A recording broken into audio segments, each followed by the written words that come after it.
Meus irmãos, graça e paz a todos, estamos aqui para mais uma super dica de leitura.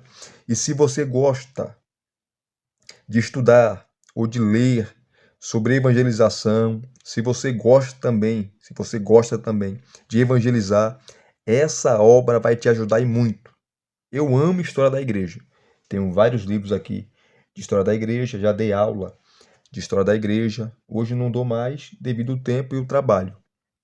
Então, essa obra aqui, ela é clássica. Clássica. Evangelização na Igreja Primitiva, de Michael Green. Michael Green. E essa obra aqui é a segunda edição, da editora Vida Nova. E aqui nós temos uma frase, ó, do maior evangelista do século passado, Billy Graham, maior evangelista do século XX. Ele fala assim, ó, Michael Green trouxe grande contribuição ao nosso conhecimento sobre evangelização. Sua obra me proporcionou um grande incentivo. Billy Graham leu essa obra. Billy Graham, ele leu essa obra. E antes de mostrar aqui o currículo de Michael Green, ele faleceu em 2019, portanto, 4 anos que ele partiu para estar com o Senhor, mas essa obra é um marco, é indicado em seminários, é um clássico, um clássico. Quem tem essa obra em casa sabe daquilo que eu estou falando. E aqui, ó, olha que interessante. Você vai ter aqui, ó,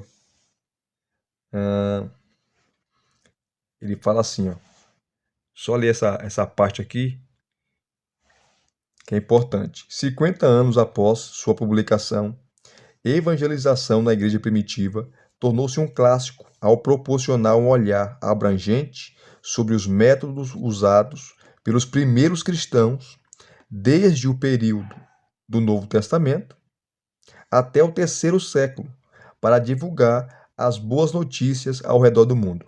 Sem internet, sem Facebook, sem WhatsApp, Instagram, Twitter, sem nada, sem as ferramentas que nós temos, sem as facilidades que nós temos, hoje, no século XXI, eles abalaram o mundo. E tudo isso, os métodos, Michael Green vai falar nessa obra. E para aqueles que querem conhecer o currículo dele, tá aqui, ó, Michael Green, que é a foto dele. Ele nasceu em 1930 e morreu em 2019.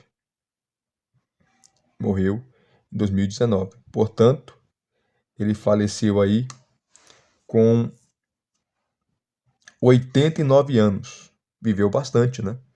89 anos. Ele foi ministro, evangelista e apologista anglicano, autor de diversos livros, entre eles O Espírito Santo, que foi publicado pela Shed Publicações. Aqui tem outros livros que eu não vou saber pronunciar porque não leio inglês. Tá aqui, ó. Green também foi professor de evangelização na Regent College, em Vancouver, no Canadá, muito conhecido esse seminário. Liderou o Springboard, movimento evangelístico da Igreja Anglicana, na década de 1990. Foi professor e pesquisador no Wycliffe Hall, em Oxford, e um dos fundadores do Oxford Center for Christian Apologetics. Se eu pronunciei errado, perdão, porque eu não leio em inglês, tá? Então tá aqui o currículo extenso desse camarada. Então, é um doutor em evangelização. Deu aula por várias décadas sobre evangelização. Não só dava aula, mas também ia para a prática. Era um grande evangelista, tá? E se você vir aqui, ó, vamos correr aqui, mostrar aqui para vocês. Essa obra foi publicada nos Estados Unidos, a obra original, em 1970.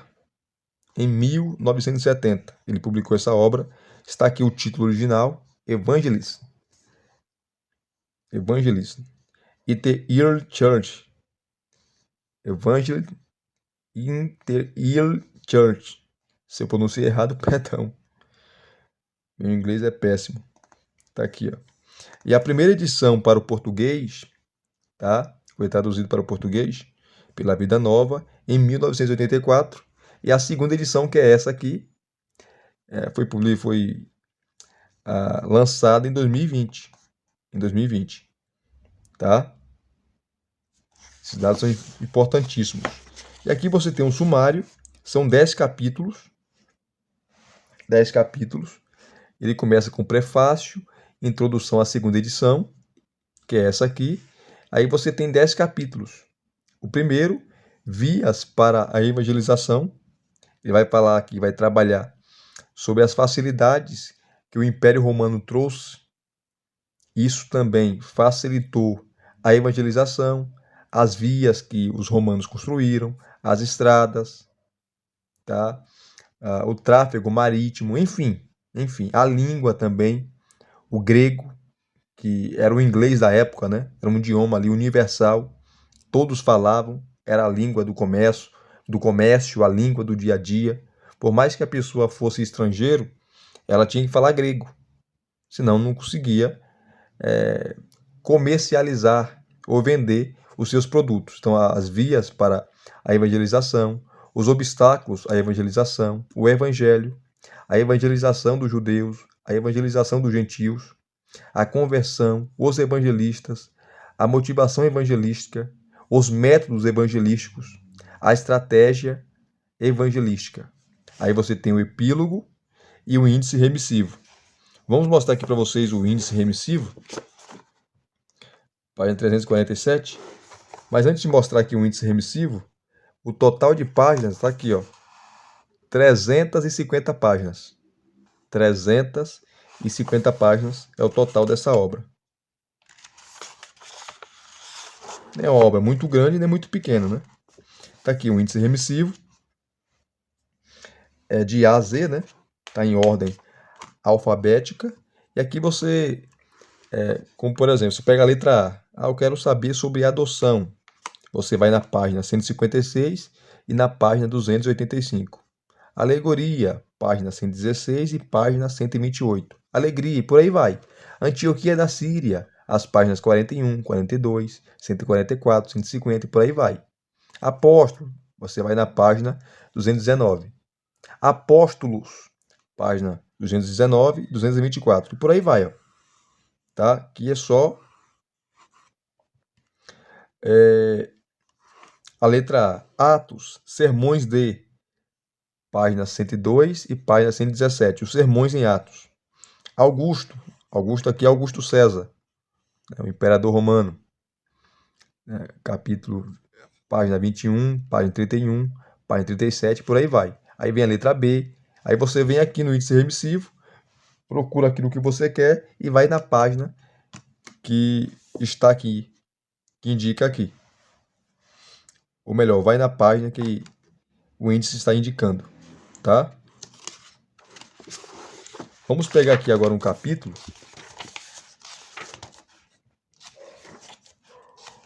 Vamos pegar o capítulo. Vamos pegar o primeiro capítulo. Vias para a evangelização.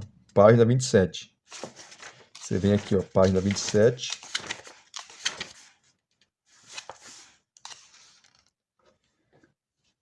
A introdução também é maravilhosa. Tá? O livro tá tudo marcado já, ó. Aqui deixa eu pegar aqui a introdução.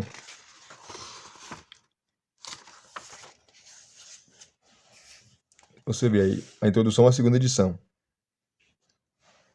que foi revisada e ampliada, né? Uma mudança de clima, uma década de evangelização, que ele fala da década de 90, iluminação vinda dos primeiros cristãos. Ele baseou o evangelismo baseado ali nos métodos da igreja primitiva, tá? Confiança na verdade. A confiança que os primeiros cristãos tinham de Cristo e do evangelho da verdade levaram ao crescimento. Essa confiança falta para nós hoje. Ele trata aqui na introdução. A motivação deles, Apologética, que é a defesa da fé. Eles defendiam a sua fé perante os tribunais, perante os magistrados. Você vê isso em Atos, né? Livro de Atos. É a transformação.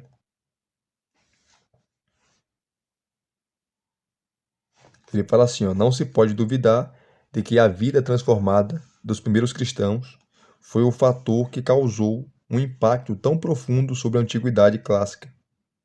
3 elementos em particular destacam-se aqui. Aí ele fala, primeiro elemento. Não dá para ler, é do tempo. Mas ele destaca aqui os elementos. E transformação envolve regeneração, conversão, tá? Que é o próximo item aqui, ó, conversão. E não era só pobre que se convertia, não, tá? Gente rica, da alta classe, também se convertia. Os métodos que eles usaram, tá? Quais foram os métodos que eles usaram? Ele fala aqui, ó, os métodos. Primeiro, segundo, terceiro, quarto, tá? Como que era a abordagem, como eles pregavam, como a igreja se organizava, tá? E por último aqui, ó. Ele fala aqui, ó, em relação à abordagem, é digna de nota a ênfase que os primeiros cristãos davam à obra do Espírito Santo. Atos dos Apóstolos é de fato um nome inadequado, segundo Green.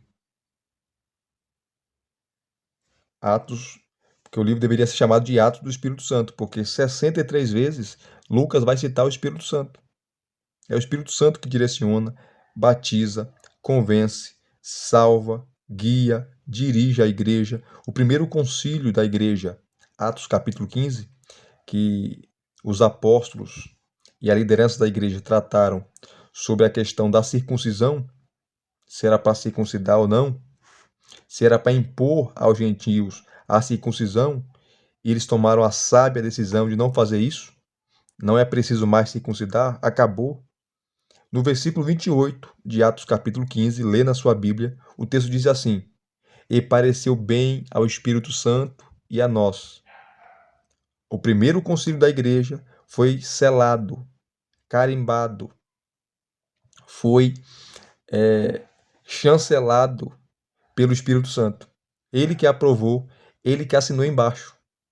Então o Espírito Santo faz parte da igreja missionária. O Espírito Santo é missionário, Cristo é missionário e o Pai é missionário. O Pai enviou o Filho. O Pai enviou o Filho. Enviou o Filho. E ambos enviaram o Espírito Santo. Então interessante isso aqui, ó. Valorizar a obra do Espírito Santo. Tá? E aqui ele fala uma coisa que é óbvia, né? Muita gente não vai gostar disso, mas é uma coisa óbvia. Ele fala assim, ó. Sem a menor sombra de dúvida, a comunidade cristã que mais cresce no mundo é a pentecostal, e até hoje. E a força pentecostal em missões é forte. É claro que ela tem seus pontos fracos, mas seus membros mantêm a expectativa de Deus, de ver Deus agindo no meio deles. Eles mantêm a expectativa da cura, vivem a experiência de ver Deus falando por intermédio deles, com uma clareza profética difícil de ser censurada. Olha, isso aqui é um anglicano falando, gente. E eles sabem que quando enfrentam as forças espirituais que mantêm cativos homens e mulheres, essas forças são expulsas pelo Espírito de Deus, trazendo libertação, ou melhor, aquilo que o Novo Testamento chama de nova criação. Quanto a nós, já faz tempo que pensamos ser correto descartar esses dons, afirmando que são desnecessários, os dons espirituais aqui, né? Ou inalcançáveis nos dias atuais. Contudo, não estamos agindo com sabedoria ao pensar dessa forma, pois os dons espirituais são meios pelos quais Deus preparou sua igreja para a evangelização. Os dons espirituais, gente, não cessaram. É uma heresia. Desculpa eu falar aqui, desculpa mesmo, perdão. Mas quem defende o cessacionismo é um herege.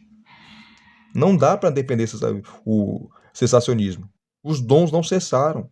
Profecia, línguas, interpretação de línguas, operação de maravilhas, dons de curar, não cessaram, gente. Quem afirma isso só pode ser louco. Desculpe se tem alguém aqui que é cessacionista. Me dá um texto bíblico que os dons cessaram. Não cessou. Isso aqui é um anglicano falando, não é um pentecostal. Então a força pentecostal em missões é grande. Isso aqui é só a introdução. Aí vem o capítulo 1. Vias para a evangelização. Como o Império Romano, ele vai falar aqui, por meio da sua expansão, ajudou também o cristianismo, de maneira indireta, através das suas estradas, as vias. Nós temos a famosa Via Ignátia, né? Que é muito conhecida, e outras vias, e Paulo passou por ela, e vários irmãos ali trafegavam, andavam a pé, a cavalo, e por aí vai, para pregar o evangelho. Então, vias para a evangelização, o primeiro capítulo. Tá? Eu não vou ler por causa do tempo. Você tem vários aqui, ó. Também várias notas de rodapé o tempo todo, tá? Então, ele começa com as vias para a evangelização. E a primeira, ele vai trabalhar sobre Augusto César, primeiro imperador romano de fato. Porque muitos falam, historiadores, que Júlio César ele era general, não era imperador. Mas muitos historiadores falam que o primeiro imperador foi Júlio César, que foi assassinado. E ele tinha um filho adotivo, né? Augusto, que se torna imperador Augusto César. E esse camarada governou por 40 anos. E era preparado, sabia administrar, sabia governar, e foi ele que instaurou a paz romana. A paz romana ou a Pax Romana. O que era isso? O que é isso? Aonde o Império Romano chegou e aonde o Império dominava, as nações que o Império dominava, não tinha guerra. Qualquer briga ou qualquer tumulto, o exército romano, os soldados, né, as legiões romanas, abafava, não deixava. Então não tinha guerra naquela época. O Império Romano não tinha guerra. Isso se deu com Augusto César, a Pax Romana. Então isso facilitou o avanço do Evangelho. Aqui você tem nota de rodapé o tempo todo, e as notas de rodapé estão traduzidas para o português, porque tem muitas obras que as notas de rodapé não estão traduzidas, aí fica difícil, né? Para mim, que não leu inglês, fica difícil. Para quem lê, beleza, mas para quem não lê. Então aqui, ó. Então ele vai falar de toda a história, tá? Vai falar de Tibério, vai falar aqui de Júlio César, vai falar do Augusto César, tá? Então a paz romana. Ele vai trazer toda a história. É um livro maravilhoso. Depois ele vai falar da cultura grega, porque o Império Romano importou a cultura grega para o seu império. Os romanos falavam latim.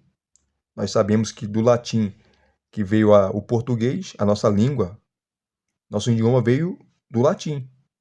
Mas o povo, tá? A língua que era falada de fato, que era o inglês da época, era o grego, a cultura grega, chamada de cultura helênica, o helenismo. O que é a cultura helênica e o que é helenismo? A língua grega, a cultura grega, os deuses gregos, os costumes gregos. Tudo isso nós devemos ao Império Grego e o grande imperador que morreu novo, com 33 anos, no auge, Alexandre o Grande. Então a cultura grega, a língua grega também facilitou bastante o avanço do Evangelho. Tá? O pensamento grego. Tá? Tudo aqui bem explicadinho, bonitinho. O pensamento grego. Aqui ele vai falar das seitas, né? Entusiásticas que existiam naquela época. Ele fala aqui, ó, a forma do bem de Platão, ou o motor imóvel de Aristóteles, todavia não conseguiram satisfazer os instintos religiosos dos volúveis gregos. Aristóteles ele cria nos deuses, assim também como Platão. Nós sabemos que a filosofia nasceu na Grécia. A filosofia nasceu na Grécia. E sobre o motor imóvel aqui, ó, Aristóteles, ele percebeu, ele foi discípulo de Platão, só que ele foi muito mais além, né? Foi um gênio. Aristóteles foi um gênio. E ele viu que tudo estava em movimento. O mundo está em movimento. O mundo não para. Só que ele pensou, para tudo estar em movimento, tem que ter algo que faz isso girar, isso rodar, essa mecânica do mundo girar, não parar, essa catraca, né? Essa corrente que faz girar a catraca. E ele chamou de motor imóvel. Tá? Existe um motor central que faz tudo isso girar. Depois, Tomás de Aquino vai pegar Aristóteles e vai falar que esse motor imóvel que ele falou é Deus. Tudo está em Deus. Se Deus morre, tudo morre, porque tudo depende dele para viver. Maravilha, né? Então aqui ele vai tratar sobre as seitas, tá? Que existiam ali, entusiásticas, como os cultos aos deuses. Ele vai aqui falar de várias superstições, tá? O culto a Cibele, né? Vai citar aqui a Ásia Menor, que hoje é a atual Turquia, né? O culto a Dionísio, culto a Ísis, Osíris, Serapis, enfim, culto a Mitra e por aí vai. Interessante isso aqui. Depois a religião judaica, romanos e judeus. Judeus tinham liberdade de culto. Nós vemos isso no livro de Atos, né? No Novo Testamento. Romanos e judeus, ele vai falar aqui. Você vai pegar aqui, ó. A atração do judaísmo.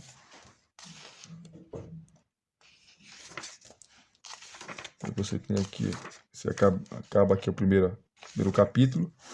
Nós iremos agora para o capítulo 2, os obstáculos à evangelização. Quais foram as dificuldades que os cristãos primitivos enfrentaram? Ele fala aqui no capítulo 2. Obstáculos judaicos ao evangelho. Lê o livro de Atos. O judaísmo, os judeus, foram uma pedra de tropeço para os cristãos, mas não impediu o avanço do evangelho. Aqui, ó, Cristo como pedra de tropeço. Aqui vai estar o livro de Atos. A igreja como pedra de tropeço. E foi mesmo para os judeus. Eles não aceitavam. Chamavam de seita. Os do caminho. Era assim que eles chamavam. Olha que maravilha aqui. Ó, obstáculos greco-romanos ao evangelho. Ó, fé privada e religião oficial. Roma tinha o evangelho. Roma tinha as suas boas novas. Tá? As boas novas de Roma. O imperador era cultuado como Deus.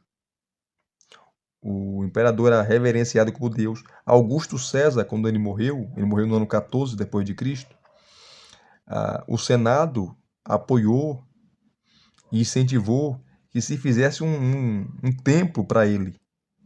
Tá? E ele foi, como se dizia assim, canonizado.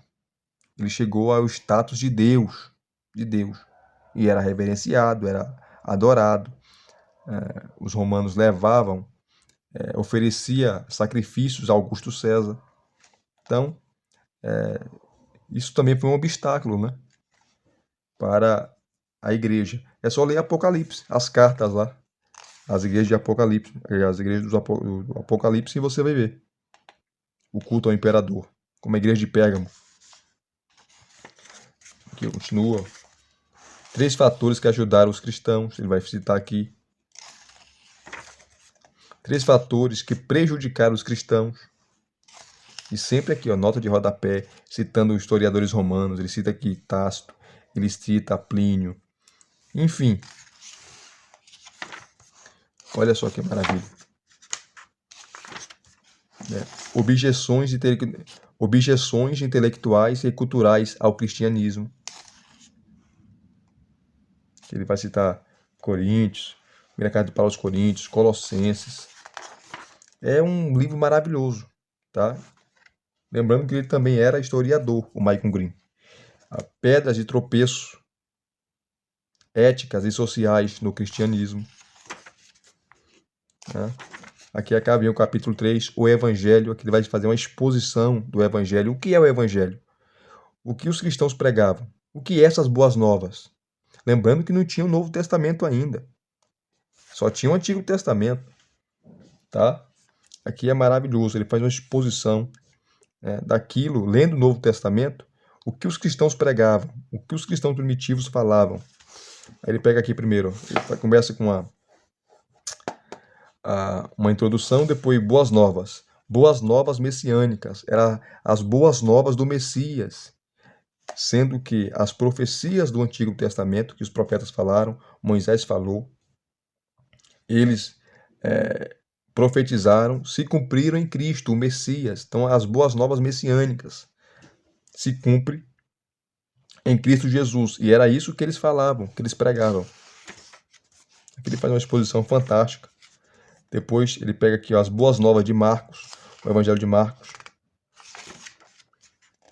As boas novas de Paulo,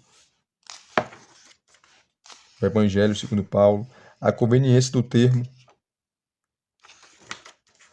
As boas novas de Lucas, o Evangelho de Lucas. Tá? Proclamação. Aqui ele vai pegar a palavra grega, kerusso, e seu uso. Proclamar, pregar, anunciar. Essa palavra é muito era muito usada, e é até hoje, né? No sentido de proclamação, de pregação do Evangelho. Ele vai citar os textos, texto grego, enfim. Havia um querigma fixo, havia uma mensagem fixa, que ele vai trabalhar essa questão aqui. Então é maravilhoso, gente. É um livro que você tem que ter em sua biblioteca. Ó, os sermões evangelísticos de Atos. Isso aqui é top. Isso aqui é top. Tá? Eu vou parar por aqui que eu vou fazer o segundo vídeo dessa obra. Eu tenho que fazer o segundo vídeo. E no segundo vídeo eu vou trazer essa questão aqui, ó. Os sermões evangelísticos de Atos. Eu vou até deixar aqui, ó. Ó, página 93, marcado. Que ele vai trabalhar os sermões evangelísticos de Atos. Olha que maravilha. O testemunho em Lucas e Atos. Ó, testemunho em João, Evangelho de João. Tá? Aí vem o capítulo 4. Então vou parar por aqui, que eu vou fazer o segundo vídeo dessa obra. Evangelização na Igreja Primitiva de Michael Green, uma obra maravilhosa. E se vocês gostaram dessa dica, deixe aqui o seu like, deixe aqui os seus comentários, se inscreva no canal se você não é inscrito e acione o sininho para receberem todas as notificações. Graça e paz mais uma vez. Muito obrigado a todos. Até as próximas indicações.